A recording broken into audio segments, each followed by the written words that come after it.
કે આપણી પ્રથમ પરીક્ષા બહુ નજીક છે. હજુ ઘણા બધા વિદ્યાર્થીઓના મનમાં પ્રશ્ન છે કે પ્રથમ પરીક્ષાનું પેપર આવશે, આમ હાથ ધ્રુજે છે. કેમ પેપર લખશું, કઈ રીતે પેપર લખાય, કઈ રીતે મારા સારામાં સારા માર્ક્સ આવી શકે. મને આવડે છે તો બધું, પણ મારા માર્ક્સ એટલા નથી આવતા. અને એ માર્ક્સ કઈ રીતે આવી શકે, કઈ રીતે તમારી જે મહેનત છે એને પરિણામમાં તબદીલ કરી શકાય, એના માટે થઈને આજે હું તમને મળવા આવ્યો છું. નમસ્કાર વિદ્યાર્થી મિત્રો, Vidyakul Gujarati commerce YouTube channel પર આપ સર્વે વિદ્યાર્થી મિત્રોનું ખૂબ ખૂબ સ્વાગત છે. મિત્રો, આજે આપણે એક નવા ટોપિક સાથે ભણી રહ્યા છીએ, નવા ટોપિક સાથે મળી રહ્યા છે. મિત્રો, શા માટે? તો કે આપણી પ્રથમ પરીક્ષા બહુ નજીક છે.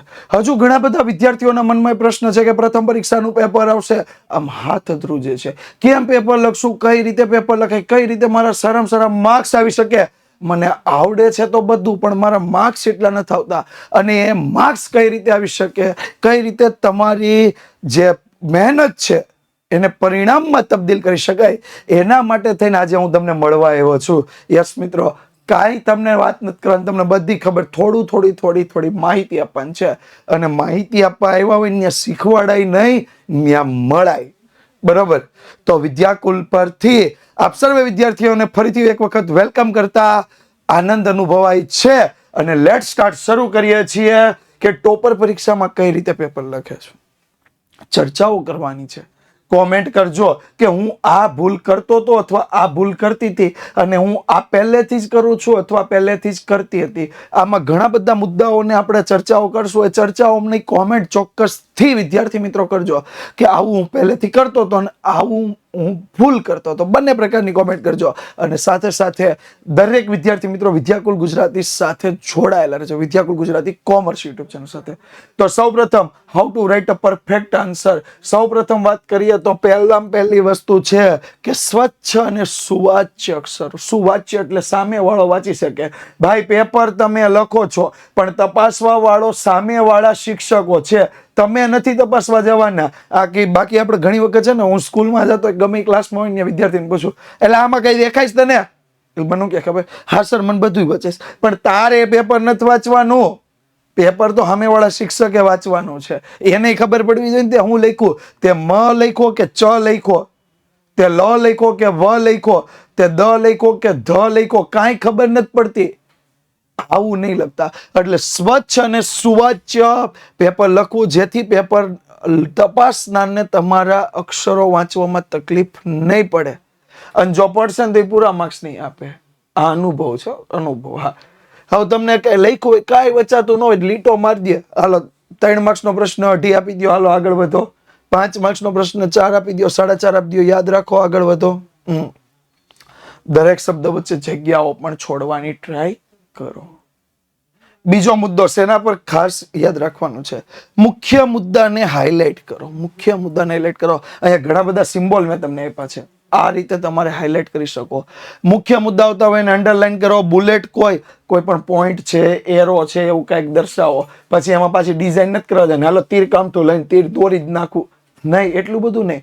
નાની એવી ડિઝાઇન, નાનું એવું બુલેટ લગાવો, જેથી કરીને તપાસનારને સીધું ધ્યાન ત્યાં જાય અને સીધું તમારો જવાબ પર વધારે ધ્યાન આપી માહિતી મેળવી શકે. અને એના કારણે એને ફાયદો થઈ શકે. જવાબને મુદ્દાસર લખો. ઘણા બધા વિદ્યાર્થીઓને એવું લખવાની ટેવ છે કે લાંબા પેરેગ્રાફ લખ નાખે, નિબંધ લખ નાખે. એટલે નિબંધ નહીં લખો, મુદ્દા પાડો, મુદ્દાસર લખો. દરેક મુદ્દાને અલગ મેં કીધું એમ હાઇલાઇટ કરો, જેથી હવે તપાસવા વાળો હોય ને થિયરીમાં, દાખલા તરીકે ઇકો બીએ કે એસપી વાળા હોય, આ તો ધોરણ 12 કોમર્સની જ આપણી વાત છે, બરોબર? 11, 12 બે આમ તો જોઈએ તો. હવે એમાં તમે મુદ્દાઓ જેટલા પાડીને લખશો ને એટલું બહુ આસાન. તમે જેટલું મુદ્દાઓ નહીં પાડો, તમને કાંઈ ખબર નથી, તમે પેરેગ્રાફના પેરેગ્રાફ ભરી દીધા પણ માર્ક્સ નહીં મળે. કારણ કે એને ગોતવા જવું પડશે કે આ મુદ્દો લખ્યો કે નહીં. હવે નક્કી કર્યું હોય કે ગરીબી ઘટાડવાના ઉપાયો જણાવો, 6 ઉપાય જણાવવાના છે, 5 જે હોય 5 ઉપાયો જણાવો, એવો સવાલ આપ્યો હોય, તમે 5 વ્યવસ્થિત મુદ્દા પાડીને લખ્યા હશે ને તો એને ફટાફટ મુદ્દો ટીક, 5 માર્ક્સ, પૂરું કામ પૈતું. એક તફાવત પૂછ્યો કે અચલ આધારની રીત અને પરંપરિત આધારની રીતનો તફાવત પૂછો, 3 મુદ્દા, તો તમે 3 મુદ્દા પાડ્યા હોય તો વ્યવસ્થિત એને ખબર પડશે, બરોબર? મન ફાવે એવી રીતે નહીં લખો, વ્યવસ્થિત સિમ્પલ સરળ રીતે પરીક્ષાનું જે ચેક કરનાર વ્યક્તિ છે એને આંખમાં આવી જાય એવું પેપર લખવાનું છે. ત્યારબાદ જરૂરી હોય ત્યાં આકૃતિ અને કોષ્ટકોનો પણ ઉપયોગ કરો. આપણે કોમર્સમાં એવું છે કે ક્યાંય ડ્રોઈંગ નથી આવતું, પણ આકૃતિઓ બહુ બધી આવે, કોષ્ટક આવે, આકારોનો ઉપયોગ કરવાનો થાય. ત્રિકોણની સપાટી બનાવવાની થાય, ચોરસનો ઉપયોગ કરવાનો થાય, રાઉન્ડનો ઉપયોગ કરવાનો થાય. આ બધાનો ઉપયોગ કરો. આથી જટિલ માહિતી, જટિલ જટિલ જટિલ અઘરી માહિતીને પણ આપણે સરળતાથી સમજાવી શકીએ, આકર્ષક સમજાવી શકીએ. આકસ્મિક નહીં, આકર્ષક સમજાવી શકીએ. હવે તમને પ્રશ્ન એવો થાય કે સર આવું બધું કરવું તો છે પણ આ ક્યાંય આવડતું નથી, કયા પ્રશ્નમાં ક્યુ લખાય નથી ખબર પડતી, કેવી રીતે ભણાય નથી ખબર પડતી, કઈ રીતે કયો સવાલ તૈયાર કરાય નથી ખબર પડતી. તો આના બધા માટે થઈને વિદ્યાકુલની માસ્ટર બેચ આવી ગઈ છે.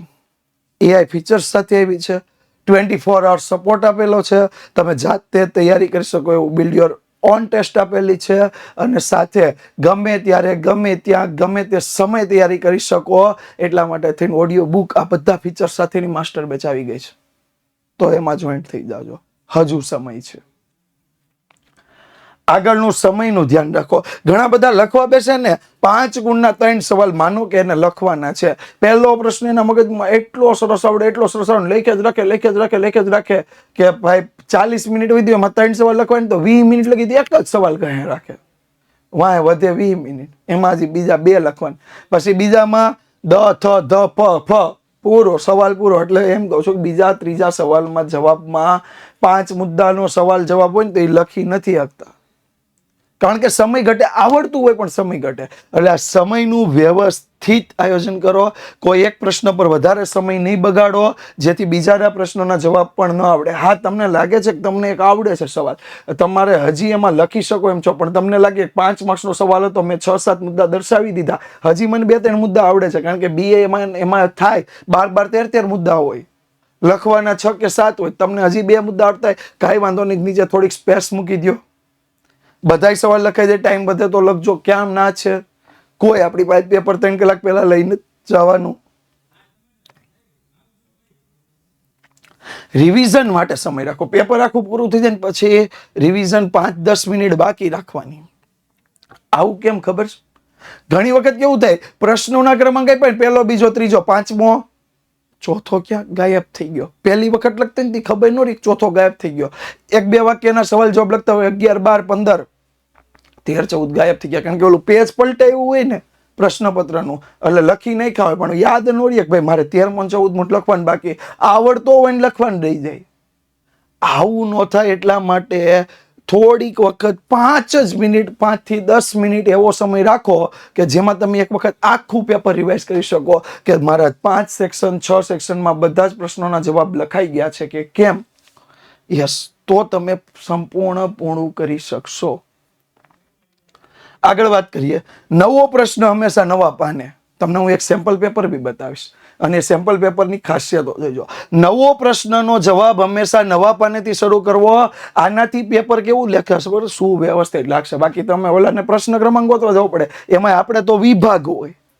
નવો પ્રશ્ન એટલે વિભાગના પ્રશ્નો નહીં, પણ વિભાગ આપણે જે છે એ દરેક વિભાગ નવા પેજ ઉપર લઈ જવાનું. નહીતર કેવું થાય, ઓલા જે ચેકર કરવા વાળો હોય, પેપર ચેકિંગ પરીક્ષક, એને ગોતવા જવું પડે ક્યાં હશે આનો પેપરનો વિભાગ. અને પછી શું થાય, બોર્ડમાં તો 6 અલગ અલગ જણા ચેક કરતા હોય, તમારો વિભાગ ચેક થાય ખરો, નોય થાય, એમ નો મેં જાય. શક્ય છે ભાઈ, દરેક વસ્તુ શક્ય છે, એટલે એના પર ખાસ ધ્યાન આપો. ત્યાર પછી આ સેમ્પલ પેપર જો, ખાસ ધ્યાન આપો. MCQ ઉપર ધ્યાન આપો. MCQ, આ એક તમને સેમ્પલ પેપર બતાવ્યું. MCQ તમે અહીંયા જોઈ શકો છો. MCQ કેવા સુવ્યવસ્થિત લખેલા છે. એનો ABCD જે આવતું હોય એ પણ લખેલું છે, સાથેનો જવાબ આવતો હોય એ પણ લખેલું છે. 1-2 વાક્યના સવાલ જવાબમાં ભલે એક શબ્દ જ હોય, એક શબ્દ નથી લખવાનો, આખા વાક્યમાં વ્યવસ્થિત જવાબ, આખા વાક્યમાં વ્યવસ્થિત જવાબ. પણ મુખ્ય મુદ્દો આવતો હોય ત્યાં હાઇલાઇટ કરો, મુખ્ય મુદ્દાને હાઇલાઇટ કરો. કોઈ આવો દાખલા વાળો પ્રશ્ન આવતો હોય, વ્યવસ્થિત પોઈન્ટ વાઇઝ લખો. કોઈ આવો તફાવત આવતો હોય, તફાવતના મુદ્દા પાડો, 2 ભાગ પાડો અને સવાલનો જવાબ લખો. બરોબર, અને તફાવત પાછો દોરો. જ્યાં તમે ગણતરીવાળા પ્રશ્નો છે, મુખ્ય જવાબને આવી રીતે બોક્સથી અલગ દર્શાવો, શિક્ષકને જોવાનું થાય ને ત્યારે સીધું બોક્સ ઉપર લીટો મારીને 2 માર્ક્સ લખી જ દેવો જોઈએ. થિયરી સબ્જેક્ટ જ્યારે પણ કરતા હોય તો આવી રીતે જો મુદ્દા વાઇઝ વ્યવસ્થિત લખો. બીજું હાઇલાઇટ કરવાનું મેં કીધું હતું, તો આવી રીતે હાઇલાઇટ કરો. હાઇલાઇટ કરો કે આ પોઈન્ટ અહીંયા, આ પોઈન્ટ અહીંયા, આ પોઈન્ટ અહીંયા, હાઇલાઇટ કરો. હાઇલાઇટ કરશો તો વધારે આસાનીથી તમે કરી શકો છો અને સામેવાળાની અસર પણ થઈ શકે છે. એટલે દરેક પોઈન્ટને હાઇલાઇટ કરો. બીજું, હવે પર્ટિક્યુલર સબ્જેક્ટ ઉપર જઈએ કે એકાઉન્ટન્સી કે સ્ટેટ. સ્ટેટમાં શું કરી શકાય? તો યોગ્ય ફોર્મેટ, ખાતાઓના ફોર્મેટ યોગ્ય રાખવા, સ્ટેટના કોષ્ટકો યોગ્ય રાખવા, પત્રકો યોગ્ય બનાવવા, જમા ઉધારની બાજુઓ યોગ્ય લખવી, કોઈ સ્ટેટની કોષ્ટકો યોગ્ય ગણવા, ગણતરીઓ જેટલી પણ આવે ને એને સ્ટેપ બાય સ્ટેપ બધી ગણતરી દર્શાવી. ટૂંકું અધૂરું એવી ગણતરી નહીં ચાલે, એ તમને પૂરા માર્ક્સ નહીં આપી શકે. દાખલામાં જો કોઈ ગણતરી અઘરી હોય તો તેને સ્પષ્ટ રીતે કાર્ય પદ્ધતિ તરીકે દર્શાવો, આખી ગણતરી દર્શાવો, સ્ટેપ કાપો. અને ઘણા બધા વિદ્યાર્થીઓની ટેવ હોય છે ગુણાકાર ભાગાકાર થઈને સ્ટેપ કપાઈ જતું હોય ને તો એ સ્ટેપ કાપી નાખે. નહીં કરો, એક સ્ટેપ વધારો, તમારો અડધો માર્ક્સ વધશે. નિયમોનો ઉપયોગ, દરેક ગણતરીમાં કયો નિયમ અથવા સૂત્ર વાપર્યું છે સ્પષ્ટ રીતે જણાવો. ઘણા બધા ટેવ હોય છે દાખલો આખો ગણ નાખે, ઉપર સૂત્ર જ ન લખે. નહીં કરો, સૂત્ર વગર જવાબ નથી. અને સૂત્ર વગર દાખલો ગણો તો તમે કોપી રાઈટ કર્યું છે એવું લાગે. આપણે એવાના નથી. એટલે પહેલા સૂત્ર પછી દાખલો, પહેલા સૂત્ર પછી દાખલો. અને ઘણા બધા ટેવ એવી છે, ઓલા સ્ટેટમાં મોટા દાખલા ને તો પહેલા આખા ઉપર દાખલા લખ નાખે, પછી નીચે પાછું સૂત્ર લખે. નહીં ભાઈ, ઉપર સૂત્ર લખો પછી દાખલો ગણો. આ રીતે યોગ્ય. વાત કરીએ થિયરીમાં, થિયરી અને ભાષા બેયમાં. તો થિયરી અને ભાષામાં દરેક લાંબા જવાબની શરૂઆતમાં એક ટૂંકો પરિચય આપો. ખાસ કરીને ગુજરાતી હોય તો અહીંયા ટાઇટલ આપો. બરોબર, હું તો એમ કહું ઇંગ્લિશમાં જો તમને યુનિટનું કે ચેપ્ટરનું સ્ટોરીનું નામ મળતું હોય તો લખો કે આ સ્ટોરીમાંથી આ સવાલ મોટો પૂછાયેલો છે, આ શોર્ટ નોટ આ સ્ટોરીમાંથી પૂછાયેલી છે. દાખલા તરીકે કોઈ પાત્ર પૂછ્યું છે અને પાત્રનું નામ તમને ખબર છે કે આ યુનિટ 2 નું આ પાત્ર હતું, આ સ્ટોરીનું આ પાત્ર હતું, તે સ્ટોરીનું નામ લખી નાખો. બહુ આસાન થઈ જશે. સામેવાળાને ખબર પડશે કે નહીં, ચેક કરવા વાળાને બિલકુલ ધારી ઉપજ તમે લાવી શકશો. ત્યાર પછી પોઈન્ટ્સ, મેં તમને અગાઉ કીધું એમ લાંબા ફકરાઓમાં લખવાને બદલે મુદ્દાસર જવાબ આપો, હેડિંગ આપો, જેથી તપાસનારને સરળતા રહે. હાઇલાઇટ, ફરીથી એક વખત કહું છું, થિયરીમાં ભાષામાં જ્યાં જરૂર પડે ત્યાં અંડરલાઇન કરો, હાઇલાઇટ કરો, જેથી આખું પ્રશ્નપત્રનો જે ઉત્તર વહી છે એ વ્યવસ્થિત આમ લાગે કે નહીં પેપર લખ્યું છે, વેઠ ઉતારી છે ને એવું ન લાગવું જોઈએ.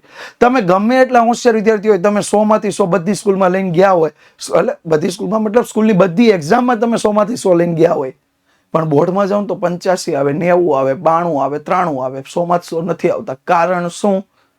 કારણ બસ એક જ કે તમારી જે પેપર પેટર્ન છે એ તમારા શિક્ષક તમને ઓળખે છે, પણ તમારા બોર્ડના પેપર કે તમારા જે પેપર તપાસવાના છે એ તમારા શિક્ષકને તપાસવાના, એ અલગ અલગ શિક્ષકો તપાસવાના, એ તમને કોઈ ઓળખતા નથી. એક મુખ્ય બાબત યાદ રાખજો, મારો વિદ્યાર્થી હશે ને, મારો કોઈ પણ મારા ક્લાસનો વિદ્યાર્થી હશે ને તો મને ખબર હશે કે ભાઈ આ વિદ્યાર્થી બહુ હોશિયાર છે. એનું પેપર જ્યારે હું ચેક કરવા આવીશ ને ત્યારે મને ખબર પડી જાય કે એણે આ જવાબ લખ્યો જ હોય, ગમે ત્યાં લખ્યો, તો હું ગમે ત્યાં ગોતીશ, એને પૂરા માર્ક્સ આપીશ. પણ તમે બોર્ડમાં જાઓ ત્યાં તો સામેવાળા તમને ઓળખતા નથી, તમે સામેવાળા ઓળખતા નથી, એ તમને ખબર જ નથી. એ 100 માંથી 100 વાળો હોય એને એવું ગણશે કે આ તો ભાઈ હશે 70, 75, 80 વાળો. એટલે આવી ઉપજ તમે તમારા પેપરમાં નહીં બનાવો. તમારી એક છાપ બનાવો પેપરથી, જેથી કરીને સામેવાળા વ્યક્તિ સમજી જાય કે નહીં છે ટેલેન્ટેડ વિદ્યાર્થી, માર્ક્સ આપવા પડશે. તો બસ આજના માટે આટલું જ કહેવાનું હતું. ફરીથી એક નવા ટોપિક સાથે, એક નવી રીતે, નવી ચર્ચાઓ સાથે મળતા રહીશું. ત્યાં સુધી જોડાયેલા રહેજો Vidyakul Gujarati commerce YouTube channel સાથે. જેણે લાઈક બટન પર ક્લિક ન કર્યો કરતા રહેજો. ફરીથી હું કહું છું, કોમેન્ટ ચોક્કસથી કરજો કે તમે કેવા મુદ્દાઓ, કેવા આમાંથી જે મુદ્દાઓ આપણે ચર્ચા કરી એમાંથી કેનો ઉપયોગ કરતા હતા અને કેવું આજથી કરશો અથવા કેવી ભૂલ કરતા હતા. થેન્ક યુ મિત્રો, ફરીથી મળીએ છીએ. ત્યાં સુધી જોડાયેલા રહેજો.